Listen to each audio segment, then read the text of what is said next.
Some big news out of Hollywood this Tuesday. The nominations for the 94th Academy Awards have just been announced, and Olivia Salazar-Winspear from our Culture Desk is with me to talk us through some of the big names. Olivia, tell us about the films and also some of the people that have been officially that are now officially in the running, rather.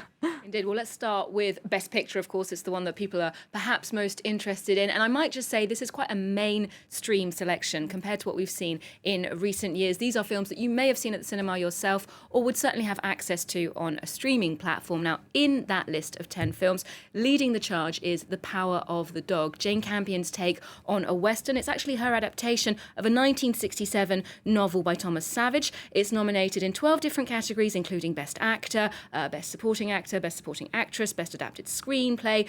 Jane Campion actually has an Oscar herself for Best Adapted Screenplay, Best Original Screenplay for The Piano in 1994, so she's no stranger to this ceremony. She would, however, be the third woman in the history of the Academy Awards to win Best Director if she does, following Chloe Zhao last year and Catherine Bigelow some years earlier. So that is looking good for her. That film, I might add, was distributed by Netflix, so it's available to those who have a subscription.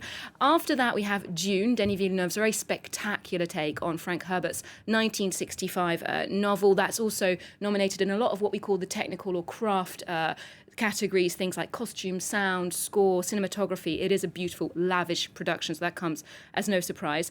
Then we have Paul Thomas Anderson's Licorice Pizza. Paul Thomas Anderson also up for Best Director there. That would be the first time for him with Oscar success if he gets it. That film delighted critics and viewers alike in cinemas this winter, so that's a popular one. Also, Kenneth Branagh, 1960s memoir Belfast, very successful so far.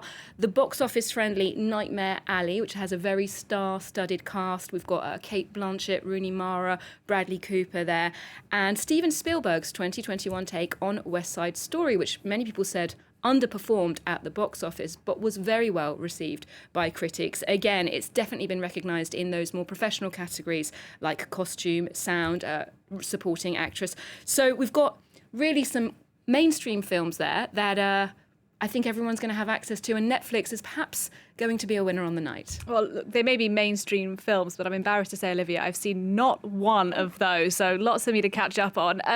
Tell us, though, about what we know about the international and European cinema section. Well, we have some entries from Japan, for example, Drive My Car, Ryosuke Hamaguchi, which also picked up a prize at Cannes, and a notable absence from Ashkar Farhadi, the Iranian filmmaker, whose film, A Hero, also won the second prize, or the Grand Prix, at Cannes. There was no French feature. Titane by Julia Ducournau was submitted but didn't make the short list. We have submissions from Norway, Denmark, and Italy, and Bhutan. And the Best International Feature has got a lot more interesting in recent years because the Academy itself has got more international. They've included more people in their 9,487 voting members. So the real surprises will, of course, come on the night, like they did last year with Nomadland and the previous year with the South Korean film Parasite. So that's taking place in Hollywood on March 27th, very late at night for us here in Europe, or perhaps early in the morning, depending on your viewing habits.